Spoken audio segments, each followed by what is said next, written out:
ಸ್ನೇಹಿತರೆ, ಕಲಿಯುಗ ಚಾನಲ್ಗೆ ಸ್ವಾಗತ.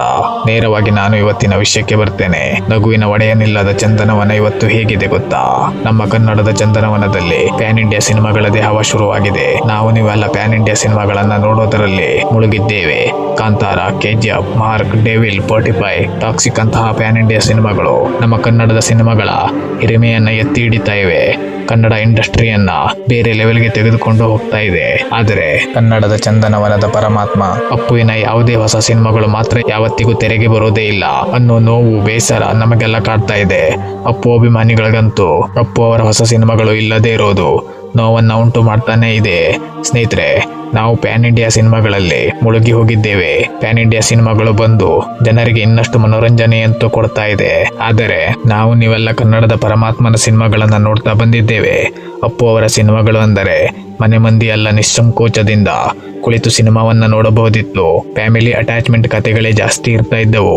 ಯಾವುದೇ ಅವಾಚ್ಯ ಶಬ್ದಗಳಿಲ್ಲದೆ, ಅತಿರೇಕದ ವರ್ತನೆಗಳಿಲ್ಲ, ಅತಿಯಾದ ಬಿಲ್ಡಪ್ ಕೊಡೋ ಡೈಲಾಗ್ಗಳಿಲ್ಲದೆ ಸಿನಿಮಾವನ್ನ ಮಾಡ್ತಾ ಇದ್ದರು. ಸಿನಿಮಾವನ್ನ ನೋಡಿದಂಥವರು ಅಪ್ಪು ಅವರನ್ನ ಹಾಡಿ ಹೊಗಳ್ತಾ ಇದ್ದರು. ಅಪ್ಪು ಅವರು ಇವತ್ತು ನಮ್ಮೊಂದಿಗಿದ್ದಿದ್ದರೆ ಅವರು ಕೂಡ ಪ್ಯಾನ್ ಇಂಡಿಯಾ ಸಿನಿಮಾಗಳನ್ನ ಮಾಡ್ತಾ ಇದ್ದರು. ಆದರೆ ಅಂತಹ ಸಿನಿಮಾಗಳಲ್ಲೂ ಸಮಾಜಕ್ಕೆ ಒಳ್ಳೆ ಸಂದೇಶವನ್ನ ಕೊಡ್ತಾ ಇದ್ದರು ಅನ್ನೋದರಲ್ಲಿ ಯಾವುದೇ ಡೌಟ್ ಇಲ್ಲ. ಈಗ ಬರ್ತಾ ಇರೋ ಸಿನಿಮಾಗಳಿಗೆ ಅವರವರ ಅಭಿಮಾನಿಗಳು ಚಿತ್ರಮಂದಿರಗಳ ಎದುರು ದೊಡ್ಡ ದೊಡ್ಡ ಕಟೌಟ್ ಅನ್ನು ಹಾಕ್ತಾ ಇರೋದನ್ನ ನೋಡಿ ಒಂದು ಕ್ಷಣಕ್ಕೆ ಅಪ್ಪು ಅವರು ಇದ್ದಿದ್ದರೆ ಅವರ ಸಿನಿಮಾ ಬಂದಾಗಲೂ ಇಂತಹದೇ ಅಪ್ಪು ಅವರ ಕಟೌಟ್ಗಳು ತಲೆ ಎತ್ತಿ ನಿಲ್ತಾ ಇದ್ದವು. ಆದರೆ ಇವತ್ತು ಅಪ್ಪುನೇ ನಮ್ಮೊಂದಿಗೆ ಇಲ್ಲ. ಅಪ್ಪು ಅವರ ಡ್ಯಾನ್ಸ್, ಅವರ ಆಕ್ಟಿಂಗ್, ಅವರ ಸಮಾಜ ಸೇವೆ, ಅವರ ಸಿನಿಮಾ ಎಲ್ಲವನ್ನ ನಾವು ಇವತ್ತು ಮಿಸ್ ಮಾಡ್ಕೊಳ್ತಾ ಇದ್ದೇವೆ. ಅಭಿಮಾನಿಗಳನ್ನ ದೇವರ ತರ ನೋಡ್ತಾ ಇದ್ದಂತಹ ಮನಸ್ಸು ಅವರದು. ಮನೆಗೆ ಯಾರಾದರೂ ಅಭಿಮಾನಿಗಳು ಹೋದರೆ ಊಟದ ವ್ಯವಸ್ಥೆ ಮಾಡಿ ಕಳಿಸ್ತಾ ಇದ್ದಂತಹ ಮಹಾನ್ ವ್ಯಕ್ತಿಯಾಗಿದ್ದರು. ಯಾವುದೇ ಹೊಸ ಕಲಾವಿದರ ಸಿನಿಮಾಗಳು ಬಂದರೂ ನಾನು ಒಬ್ಬ ದೊಡ್ಡ ಸ್ಟಾರ್ ಅನ್ನೋದನ್ನ ತೋರಿಸಿಕೊಳ್ಳದೆ ಹೊಸಬರ ಸಿನಿಮಾಗಳಿಗೆ ಬೆಂಬಲವನ್ನ ನೀಡ್ತಾ ಇದ್ದರು. ಇಂತಹ ಒಳ್ಳೆ ಮನಸ್ಸಿರೋ ಪರಮಾತ್ಮ ನಮ್ಮನ್ನ ಆಗಲಿ 4 ವರ್ಷಗಳೇ ಕಳೀತಾ ಬಂದವು. ಸ್ನೇಹಿತರೆ, ನಾನು ಅಪ್ಪು ವಿಚಾರದಲ್ಲಿ ನೇರವಾಗಿ ಹೇಳೋದಾದರೆ ಕೆಲವರು ಹೇಳ್ತಾರೆ ಅಪ್ಪು ಅಗಲಿರಬಹುದು, ಆದರೆ ಶಿವಣ್ಣ ಇದ್ದಾರೆ, ಅವರ ಸಿನಿಮಾಗಳು ಬರ್ತಾ ಇದೆ. ಯುವರಾಜ್ ಕುಮಾರ್ ಸಿನಿಮಾಗಳನ್ನ ನೋಡ್ತೇವೆ, ಅವರಲ್ಲಿ ಅಪ್ಪು ಅವರನ್ನ ನೋಡ್ತೇವೆ ಅಂತಾರೆ. ಆದರೆ ಅದು ಎಂದಿಗೂ ಸಾಧ್ಯ ಇಲ್ಲ. ಅಪ್ಪು ಯಾವತ್ತಿದ್ದರೂ ಅಪ್ಪುನೇ, ಬೇರೆಯವರು ಅಪ್ಪು ಆಗೋಕೆ ಸಾಧ್ಯವಿಲ್ಲ. ಅವರಿಗಿರೋ ತಾಳ್ಮೆ, ಅಭಿಮಾನಿಗಳನ್ನ ದೇವರಂತೆ ನೋಡೋ ಒಳ್ಳೆ ಮನಸ್ಸು ಯಾರಿಗೂ ಬರೋದಕ್ಕೆ ಸಾಧ್ಯ ಇಲ್ಲ. ಸಂಪೂರ್ಣವಾಗಿ ನಾವು ಅಪ್ಪು ಸ್ವರನ್ನ ಮಿಸ್ ಮಾಡ್ಕೊಳ್ತಾ ಇದ್ದೇವೆ. ನಗುವಿನ ಒಡೆಯ ನಗುವನ್ನು ನಿಲ್ಲಿಸಿದ ದಿನ ಶುಕ್ರವಾರ ಕರ್ನಾಟಕಕ್ಕೆ, ಅಭಿಮಾನಿಗಳಿಗೆ, ಚಿತ್ರರಂಗಕ್ಕೆ ಕರಾಳ ದಿನವಾಗಿತ್ತು. 2021 ಅಕ್ಟೋಬರ್ 29. ಹೃದಯವಂತನ ಹೃದಯವೇ ನಿಂತು ಕರ್ನಾಟಕ ಸ್ತಬ್ಧ ಆಗಿತ್ತು. ಸ್ನೇಹಿತರೆ, ನನಗೆ ಗೊತ್ತಿರೋ ಪ್ರಕಾರ ಅಪ್ಪು ತೀರಿ ಹೋದಾಗ ಕರ್ನಾಟಕದ ಎಲ್ಲ ನಟರ ಅಭಿಮಾನಿಗಳು ಕಣ್ಣೀರನ್ನ ಹಾಕಿದ್ದಾರೆ.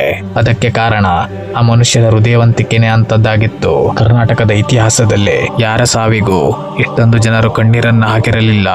ಅಪ್ಪುವಿನ ಪಾರ್ಥಿವ ಶರೀರವನ್ನ ಕೊನೆಯ ಸಲ ಕಣ್ತುಂಬಿಕೊಳ್ಳೋದಕ್ಕೆ 25 ಲಕ್ಷಕ್ಕೂ ಅಧಿಕ ಜನರು ಬಂದಿದ್ದರು ಅಂದರೆ ಅಪ್ಪು ಜನರ ಮನಸ್ಸನ್ನ ಎಷ್ಟರ ಮಟ್ಟಿಗೆ ಗೆದ್ದಿರಬಹುದು.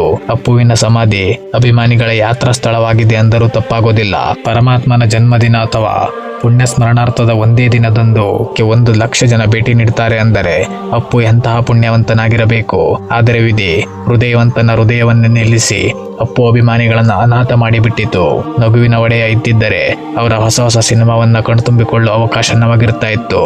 ಎಷ್ಟೋ ಜನರಿಗೆ ಕಷ್ಟದಲ್ಲಿ ಸಹಾಯವನ್ನ ಮಾಡಿದವರು ಆಗಿದ್ದರು. ಈಗ ಅವರು ಇದ್ದಿದ್ದರೆ ಅಪ್ಪು ಇನ್ನು ಎಷ್ಟೋ ಕಷ್ಟದಲ್ಲಿದ್ದವರಿಗೆ ಬೆಳಕಾಗಿ ಇರ್ತಾ ಇದ್ದರು. ಆದರೆ ಚಂದನವನದ ಪರಮಾತ್ಮ ನಗುವಿನ ಒಡೆಯನ ನೆನಪು ಮಾತ್ರ ಉಳಿದಿದೆ. ಅಪ್ಪುವಿನ ನೆನಪು ಮತ್ತು ಅಪ್ಪುವಿನ ನಿಷ್ಕಲ್ಮಶ ನಗು ಯಾವಾಗಲೂ ಜನರ ಮನಸ್ಸಲ್ಲಿ ಹಚ್ಚೆಯಾಗಿ ಇರುತ್ತದೆ. ಸ್ನೇಹಿತರೆ, ಇಲ್ಲಿ ಯಾವುದೇ ಸ್ಟಾರ್ ವಾರ್ ಬೇಡ. ನಾವೆಲ್ಲ ಕನ್ನಡಿಗರು. ಕನ್ನಡಕ್ಕೆ ನಮ್ಮ ಮೊದಲ ಆದ್ಯತೆ ಇರಲಿ. ಕನ್ನಡದ ಯಾವ ನಟರ ಸಿನಿಮಾ ಬಂದರೂ ಕನ್ನಡದ ಸಿನಿಮಾಗಳಿಗೆ ಮೊದಲ ಆದ್ಯತೆಯನ್ನ ನೀಡೋಣ. ಸ್ನೇಹಿತರೆ, ಇದಾಗಿತ್ತು ಇವತ್ತಿನ ವಿಡಿಯೋ ಇಷ್ಟ ಆದರೆ ವಿಡಿಯೋಗೆ ಒಂದು ಲೈಕ್ ಕೊಟ್ಟು ನನ್ನ ಚಾನಲ್ ಅನ್ನು ಸಬ್ಸ್ಕ್ರೈಬ್ ಮಾಡಿ ಬೆಂಬಲಿಸಿ. ನೈಜ ಘಟನೆಗಳು, ಕ್ರೈಮ್ ಸ್ಟೋರಿಗಳು, ಫ್ಯಾಕ್ಟ್ಸ್ಗಳು, ಚಿತ್ರರಂಗದ ಸುದ್ದಿಗಳನ್ನ ನಿರಂತರವಾಗಿ ನಿಮಗೆ ತಲುಪಿಸುವ ಪ್ರಯತ್ನವನ್ನ ಮಾಡ್ತೇನೆ. ಧನ್ಯವಾದ.